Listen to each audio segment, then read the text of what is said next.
રાજકોટમાં હેલ્મેટ ફરજિયાત કરવાના નિયમના વિરોધમાં આમ આદમી પાર્ટી મેદાનમાં આવી છે।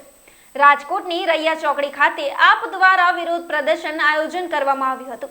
જો કે પોલીસ દ્વારા આ વિરોધ શરૂ થાય તે પહેલા જ આપના શહેર પ્રમુખ સહિતના કાર્યકરોની અટકાયત કરવામાં આવી હતી। પોલીસે તેમને ટીંગાટોળી કરીને પોલીસ વાનમાં બેસાડ્યા હતા। આ ઘટનાએ રાજકોટમાં હેલ્મેટના નિયમને લઈને ચર્ચા જગાવી છે। અમુક સિચ્યુએશન છે પ્રેક્ટિકલ પોલીસ જોશે એ આમ તો કાયદો તો એવું જ કહે છે કે આગળના રાઇડર અને સહ રાઇડર એ બંને માટે હેલ્મેટ ફરજિયાત છે। બેની વચ્ચે નાનું બાળક હશે તો એના માટે જરૂરી નથી, પણ આગળ કોઈ પુરુષ કે સ્ત્રી ચલાવી રહ્યા છે, પાછળ 12 વર્ષ 15 વર્ષ સુધીનું બાળક જે સામાન્ય રીતે સ્કૂલમાં જઈ શકે એવું હોય તો એના માટે પણ હેલ્મેટ ફરજિયાત છે। એમાં ડરવાનો કોઈ પ્રશ્ન નથી। આ એક આદતની વસ્તુ છે। આપણે કોઈ પણ રમત જોઈએ છીએ કે આપણે શેરીમાં ક્રિકેટ રમતા હોય તો એમાં હેલ્મેટ નથી પહેરતા, પણ ઇન્ટરનેશનલ મેચો તમે જુઓ એમાં ક્રિકેટરો પણ સાવચેતીના ભાગરૂપે હેલ્મેટ તો પહેરે જ છે। તો આ સાવચેતી માટેની આદત નાખવાની વાત છે। એમાં ક્યાંય બીવાની જરૂર નથી, કોઈ એવું માનવાની જરૂર નથી કે આ ડિસ્કમ્ફર્ટ ફીલ થાય। એ થોડોક ટાઈમ હોય, થોડોક ટાઈમ આપણે આદત આવી જ જાય। હેલ્મેટ વિરોધી સમિતિ કહી રહી છે કે ડરતા નહીં, 500 રૂપિયા ન ભરતા અમે ફ્રીમાં કેસ લઈશું। એ સમિતિનો અધિકાર છે, એ નાગરિકોની બનેલી સમિતિ છે, એમને વિરોધ કરવાનો અધિકાર છે। હું તો એટલું જ કહીશ કે સમિતિ પોતે પણ 500 રૂપિયા તો લેવાની જ છે, તો અમારી પાસે સમાધાન શુલ્ક પણ 500 રૂપિયાનું છે। આપ કદાચ કોઈ પણ કારણ સંજોગવશાત માનો કે હેલ્મેટ વગર નીકળ્યા છો તો પોલીસ પાસે સમાધાન શુલ્ક પણ 500 રૂપિયાનું છે, તો આપ ત્યાં ભરીને જ કેસ પૂરો કરી શકો છો। આપણી સમિતિ એમ કહે છે અમે 500 રૂપિયામાં તમારો કેસ લડી આપીશું, 500 રૂપિયા એ પણ માંગી રહ્યા છે, તો બેટર છે કે આપ સમાધાન શુલ્ક ભરીને ત્યાં જ પૂરું કરી દો, તો આપને સમાધાન સમિતિને હેલ્પ લેવાની જરૂર નહીં પડે। સાહેબ, અમુક લોકો કહી રહ્યા છે કે 500નો દંડ જે છે એના કરતાં લોકોને પોલીસ જ હેલ્મેટ આપે તો શું થશે? આપ મીડિયાના માધ્યમથી જણાવીશ કે આપને કદાચ ખ્યાલ હશે કે પોલીસે ઘણા દાતાઓની મદદથી લગભગ રાજકોટ સિટીમાં 3000થી પણ વધુ હેલ્મેટ સ્પોન્સર કર્યા છે। અલગ અલગ જગ્યાની વહેંચણી પણ કરેલ છે અને અમે હજુ પણ પ્રયત્ન કરી રહ્યા છીએ કે અમને સારા સ્પોન્સર મળશે તો અમે હજી પણ હેલ્મેટ આપવાના છીએ। હેલ્મેટ ખૂબ સારી સંખ્યામાં આપણે વેચ્યા પણ છે અવેરનેસના ભાગરૂપે। લોકોને શું અપીલ કરશે? આપ મીડિયાના મિત્રોના માધ્યમથી જણાવવા માંગીશ કે હેલ્મેટનો કાયદો જે છે એ 1988થી અમલમાં છે। એની અમલવારી ક્યાંક ને ક્યાંક 50 રહેતી હશે તો ઢીલાસભરી રહી હશે, એ વાત સાચી છે, પરંતુ દિવસે ને દિવસે હવે વાહનો જે પ્રકારે વધી રહ્યા છે રોડ પર અને એના લીધે જે અકસ્માતોની સંખ્યા છે એ પણ વધી રહી છે। અકસ્માતોમાં ફેટલ સંખ્યા પણ વધી રહી છે, તો ત્યારે આપણી સજાગ નાગરિક તરીકે ફરજ છે કે એક વ્હીકલ રાઇડર તરીકે આપણે તકેદારીના તમામ પગલાઓ લેવા જોઈએ। 4 વ્હીલરનો અકસ્માત થાય તો કદાચ વ્યક્તિને ફેટલ ઇન્જરી થવાની શક્યતાઓ પ્રમાણમાં ઓછી હોય છે, પરંતુ જ્યારે 2 વ્હીલરનો અકસ્માત થાય, વાહન ઇવન સ્લીપ પણ થઈ જાય અને આપણે એવા ઘણા દાખલા જોયા છે કે વ્યક્તિઓ પડે તો નાની મોટી ઈજાઓ સાથે હેડ ઇન્જરી જેવી ગંભીર ઈજાઓ થતી હોય છે। હેડ ઇન્જરી થાય, અંદર હેમરેજ થાય ત્યારે માણસની બચવાની શક્યતાઓ ઘણીવાર નહીવત રહેતી હોય છે ને આપણે એમાં આવા કિસ્સાઓમાં જીવ ગુમાવતા પણ જોયા છે। એટલે વિવિધ સમયે નામદાર કોર્ટમાં આની પિટિશનો થતી આવી છે, જાહેર રીતની અરજીઓ જે લોકો જાગૃત નાગરિકો છે સમયાંતરે આવી અરજીઓ નામદાર કોર્ટમાં કરતા હોય છે કે સાહેબ આ પ્રકારનું પાલન થાય તો આવી ઘટનાઓ ઘટે એમ છે। અને એના લીધે હવે નામદાર કોર્ટ પણ સજાગ થઈ છે, તંત્ર પણ સજાગ થયું છે।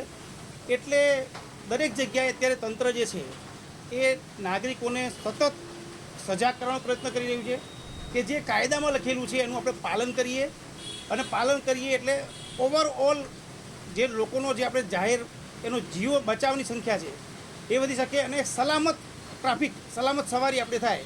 આપણે ઘરેથી કામ પર નીકળીએ, બહારથી નીકળીએ અને ઘરે પરત જઈએ, આપણા ફેમિલી માટે આપણે સહી સલામત પરત પહોંચીએ, એના માટે 4 વ્હીલર હોય કે 2 વ્હીલર હોય જે સલામતીના ધારાધોરણ છે એને આપણે અપનાવીએ। આ જ નિયમની વાત છે। આપણા રાજકોટ શહેરમાં એ અમલવારી આપણે આજથી ચાલુ કરી છે। આપણે જોઈ રહ્યા છીએ રોડ પર કે ઘણા સજાગ નાગરિકોએ હેલ્મેટ પહેરવાનું શરૂ પણ કરી દીધું છે।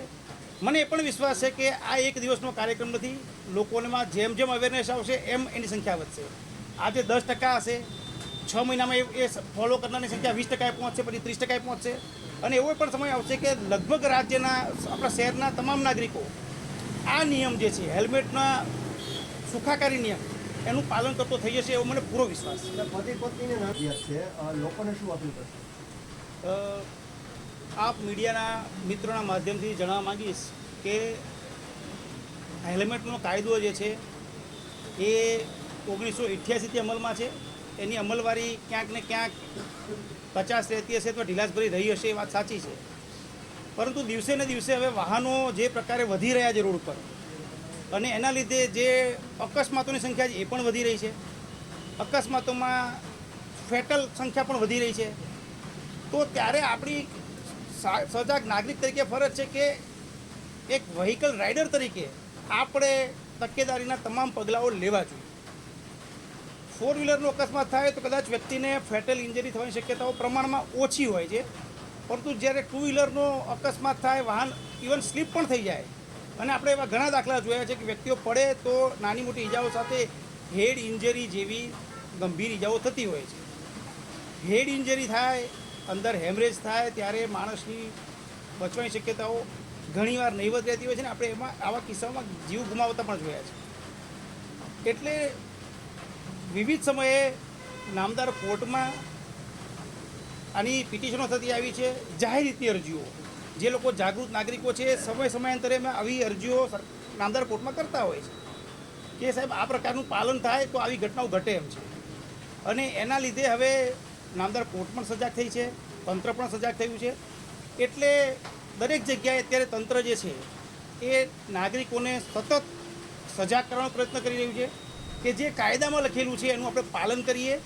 અને પાલન કરીએ એટલે ઓવરઓલ જે લોકોનો જે આપણે જાહેર એનો જીવ બચાવની સંખ્યા છે એ વધી શકે, અને સલામત ટ્રાફિક, સલામત સવારી આપણે થાય.